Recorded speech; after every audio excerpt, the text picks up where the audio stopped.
Hello students, तो आज अपन अपनी स्टार्ट करते हैं कॉमर्स क्लासेस।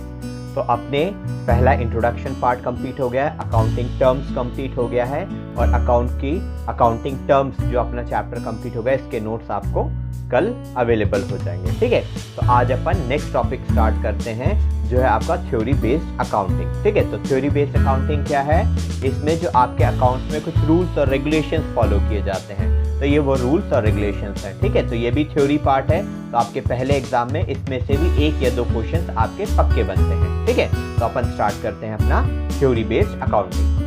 स्टूडेंट्स, आज अपन स्टार्ट करने वाले हैं थ्योरी बेस्ड अकाउंटिंग। ठीक है, तो एक्चुअली ये प्रिंसिपल्स हैं, रूल्स और रेगुलेशंस हैं जो अकाउंट्स में अपन फॉलो करते हैं। ठीक है, तो ये रूल्स और रेगुलेशंस पढ़ेंगे, तो ये थोड़ा इंपॉर्टेंट पार्ट है, ये आपके पहले एग्जाम में, उसके बाद में भी इससे रिलेटेड आ सकता है। ठीक है, तो अब इसमें क्या है, अपना जो पहली थ्योरी है, जो पहला प्रिंसिपल है, उसको हम बोलते हैं accounting entity, accounting entity assumption.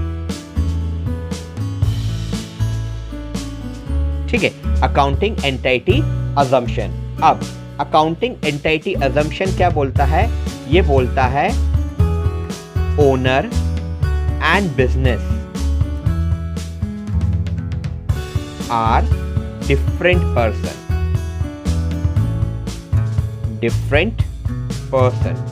मतलब जो बिजनेस है और जो उसका मालिक है, अकाउंट के हिसाब से वो दोनों अलग अलग हैं। ठीक है, लीगली या अकाउंट के हिसाब से ओनर और बिजनेस अलग अलग है। ठीक है, अब इसका मतलब क्या होता है? इसका मतलब ये होता है जब भी अकाउंट्स बनेंगे, ठीक है, तो इसका अपन अलग अकाउंट बनाएंगे। मतलब ओनर का कुछ खर्चा हुआ है तो उसको अपन बिजनेस के खर्चों में नहीं लिखेंगे, ओनर की कुछ बिजनेस के अलावा इनकम हुई है उसको बिजनेस में नहीं लिखेंगे।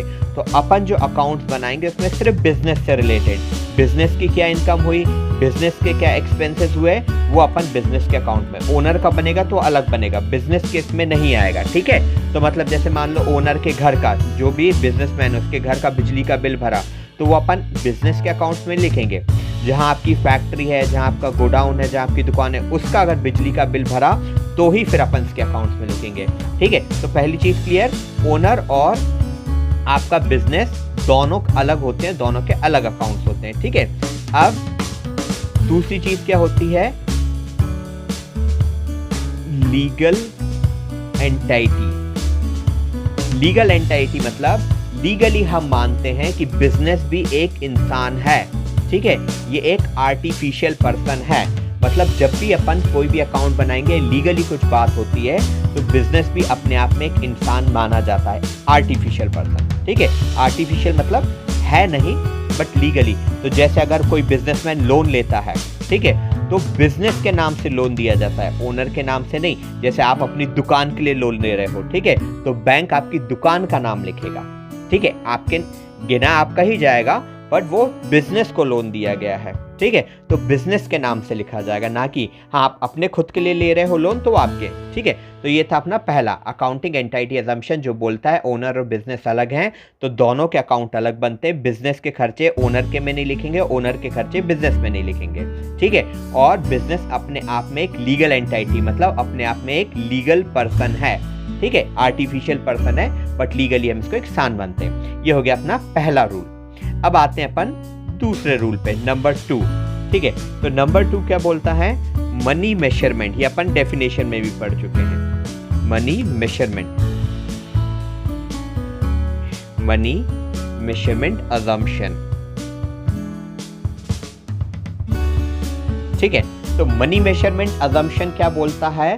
ये बोलता है कि हम अकाउंट्स में, ठीक है, अकाउंट्स में हम सिर्फ वो सारी चीजें लिखते हैं, ठीक है, जिसको आप पैसे के फॉर्म में मेजर कर सकते हो। ठीक है, हम सिर्फ वही सारे ट्रांजैक्शन लिखेंगे जिसको आप पैसे में बोल सकते हो। जैसे आपने सैलरी दी, पैसे में बता सकते हो, 10,000 दी, 20,000 दी, अकाउंट में लिखोगे।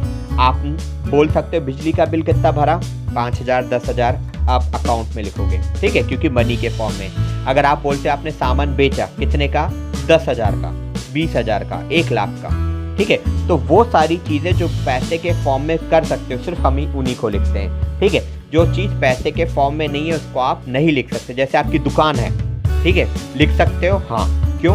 क्योंकि दुकान की पैसे के फॉर्म में जिसकी कुछ वैल्यू, अदरवाइज फिर अपन उसको नहीं करते। ठीक है, तो वो सारी अपन एंट्री करेंगे जिसकी वैल्यू कहीं ना कहीं पैसे में कुछ होती है। ठीक है, यहाँ तक वाली बात क्लियर? ठीक है, तो ये इसके दो मेन अजम्पशंस थे जो आपने देखे। ठीक है, बाकी के असम्पशंस अपन आगे देखते जाएंगे।